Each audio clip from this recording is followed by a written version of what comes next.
Dear learner, welcome to our YouTube channel Sachi sir.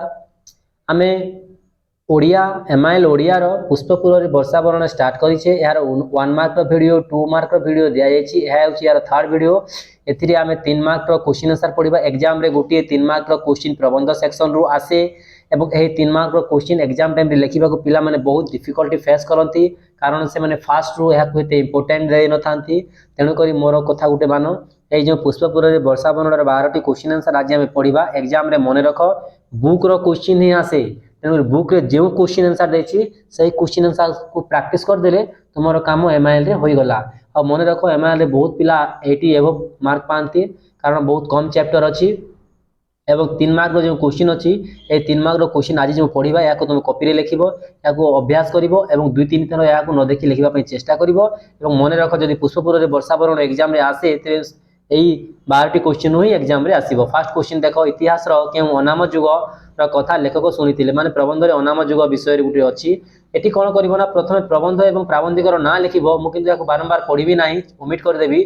थरे कहि दउछि सुनो, प्रबंध लिखिबो पुष्पपुर रे वर्षा वर्ण एवं प्राबंधिक लिखिबो कृष्णचंद्र पाणिग्राही। आ तापर आंसर स्टार्ट करिवो। देखो यार आंसर देखो, इतिहास रो केउ अनाम जुग रो कथा एठारे लेखक कहिसंती जे कालिदास कवि जो मेघदूत लिखिचंती सेही मेघदूत से लिखिथिले जे स्वर्गपुर विताड़ित होई विरही जक्षटिए पुष्प अर्घ्य देई मेघ को पूजा करी अलकापुरी रे थिबा तार प्रिया निकट को मेघ हाथ रे वार्ता बा उदंत पठैथिला।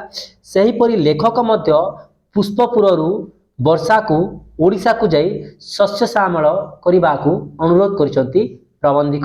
कहा को? वर्षा को। कोठा को जीवा पई? ओडिशा बा उत्कल को जीवा पई। कोठारु कोठी को जीवो? पुष्पपुर ओडिशा को जीवो।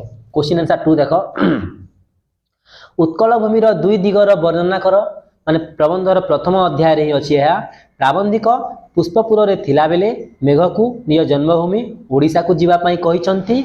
जन्मभूमि को चिन्हिबा पई से मेघ को मध्य सूचना दैचंती। से कहिसंती एक दिगरे पुग, पुन्नाग, ताल, तमाल, तांबुल और नारिकेल वन रे विशोभित महोदधिरु बेलारे से बलयित होईछि। अन्य दिगरे तुंग शिखरी समाकूल निबिड़ बनराजीर असरंती श्याम शोभारे अपरूपा होईछि। क्वेश्चन नंबर 3 देखो, लेखक जन्मभूमिर रूपचित्र उपस्थापना कर। लेखक जन्मभूमिर गोटे दिगरे पुग, पुन्नाग, ताल, तमाल, तांबुल और नारिकेल मनरे विशोभित महोदधिरु बेलारे से बलयित होईछि। आउ अन्य दिगरे तुंग शिखरी समाकूल निबिड़ बनराजीर असरंती श्याम शोभारे अपूर्व श्री धारण करिछि। क्वेश्चन नंबर 4 देखो, निघंच वन मध्यरे वनवासी मानक बासभूमि को जलद किपरि चिन्हि पारिबे। क्वेश्चन इंपोर्टेंट पिला माने एटा एग्जाम रे पूर्व वर्ष आसी मध्य थिला।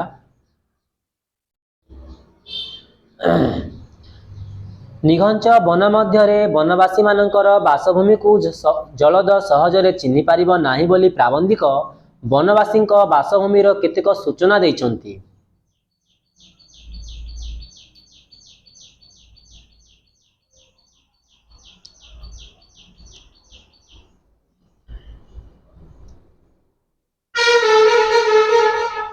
गोपालकर गलघंटी बा गोपालर बेणुस्वन शुणी कुटीरु उद्गत कुंडलीभूत धूम देखी ग्रामसीमा जानीपारिब, अथवा संकीर्ण पथरे श्रेणीबद्ध नरनारी प्रवाह अग्रसर नवजुवक मानक बेणुस्वन रे अनुकृति रे ललना कंठर ऐक्यतानिक ललित स्वर रे वनभूमि को निराहित करुथिले। सेठारे वनवासी बासभूमि को चिन्हि पारिबो। क्वेश्चन नंबर 5 देखो, केउ मानकु निराश न करी अविरत बारीपात करिबा को लेखक जलद को अनुरोध करिसंती। आंसर देखो, वनवासी मानकु निराश न करी अविरत माने कंटिन्यूअस बारीपात करिबा को लेखक जलद को अनुरोध करिसंती, कारण वनवासी माने जलद व्यतीत अन्य कहार अनुग्रह लोड़ंती नाही। वनवासी माने जलद व्यतीत अन्य कहार अनुग्रह लोड़ंती नाही। स्वेदार्जित धनरे उदर पोषण करती। सुंदर स्वास्थ्य एमानंकर, निर्मल मन एमानंक जीवनर काम्य थिबारु एमानंकु निराश न करी अविरत बारीपातर वनभूमि को श्यामल उज्ज्वल करदेव बोली लेखक मेघ को कहिसंती। क्वेश्चन नंबर 6, मेघासन, गंधमार्दन और माल्यगिरीर संक्षिप्त चित्र दियो। प्राबंधिक मेघ को निजर जन्मभूमि को प्रेरण करी पठाई मेघासन, गंधमार्दन और माल्यगिरी रे अवसर नेबा को कहिसंती, कारण एही गिरी संकुल महावन रे महासंगीत सभ्य जगत शुणी नाही। पुनश्च एथिरे असरंती रत्नभंडार लुचि रही जहां आज जाए कहीं कली ना देखी ना। क्वेश्चन नंबर 7 संबलपुर अंचल नारी मान वैशिष्ट्य उपस्थापन कर। यही क्वेश्चन इंपोर्टेंट।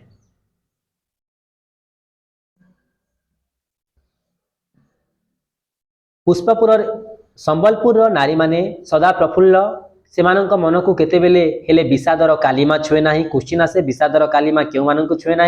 संबलपुर नारी मान को।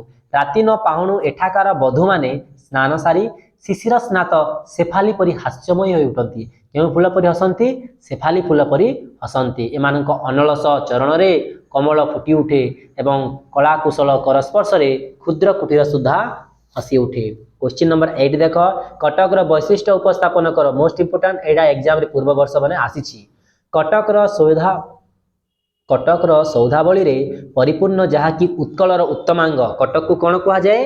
उत्कलर उत्तमांग बोली कहा जाए। यह पूर्वर गजपति राजधानी थिला। माने प्रथमे कटक ही कौन थिला? गजपति राजधानी थिला।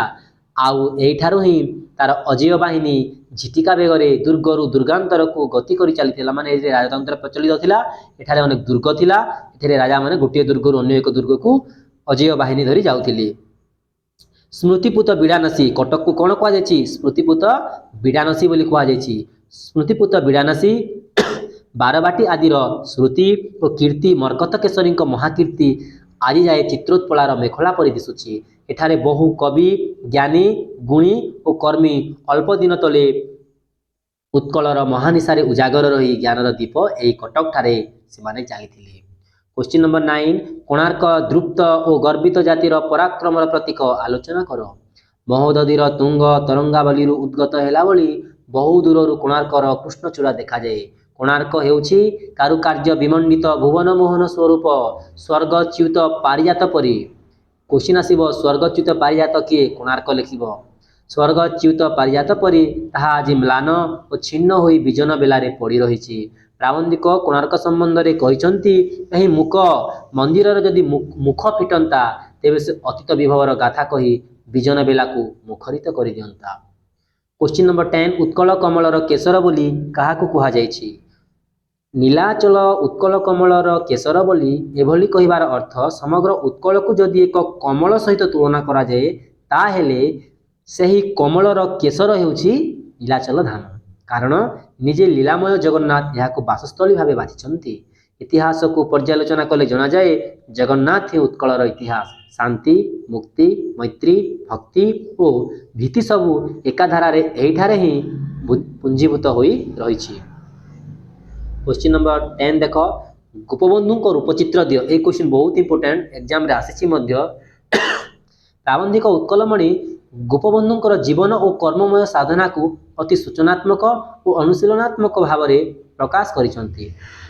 गोपबंधुंकर चेहरार वर्णना दे से कहिसंती से थिले श्मश्रूल माने तांकर दाढ़ी थिला, अश्रूल माने लुह आखिरे थिला, खर्ब क्षम मनुष्यटी जे कि बकुल वन रे कुटीर रची वन विद्यालय गठन करी ओडिशार भविष्यत गठन करिवार संकल्प नैथिले। माने से सत्यवादी वन विद्यालय साखीगोपाल ठारे खोली विद्या देउथिले। से थिले उत्कल महानिशारे ध्रुव ज्योति। क्वेश्चन से उत्कल महानिशार ध्रुव ज्योति किए? तुम लिखिबो पंडित गोपबंधु दास।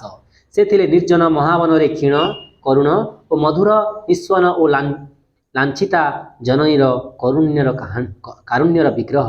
दधिची अस्थि दे जगत उद्धार कलापरी से प्राणपात उद्यम करी उत्कलर उन्नति चाहिए। क्वेश्चन नंबर 12 लास्ट क्वेश्चन एटा। गंजाम और जयपुर उत्कल खंडित थिला बेले एमाने दक्षिणास पथर प्रहरी रूपे जाग्रत हो रही। दक्षिणा पथर प्रहरी किए? गंजाम और जयपुर। सिंधु पारी साधव स्मृति पुत ए भूमि रे जाग्रत जनता भावरे रहिथिले। फल नौ वाणिज्य करी उत्कल को एमाने धन धान्य रे परिपूर्ण करथिले। नेक्स्ट आमे पुष्पपुर रे वर्षा वर्णन गोटे लंग क्वेश्चन देवी जहाँ कि आर्ट्स रे एही वर्ष सिलेक्टिव अटे। नेक्स्ट वीडियो रे तुमको लंग क्वेश्चन मध्य ए चैप्टर दिया जिवो। तापर अन्य एक चैप्टर आमे एमआईएल रो स्टार्ट करिबा।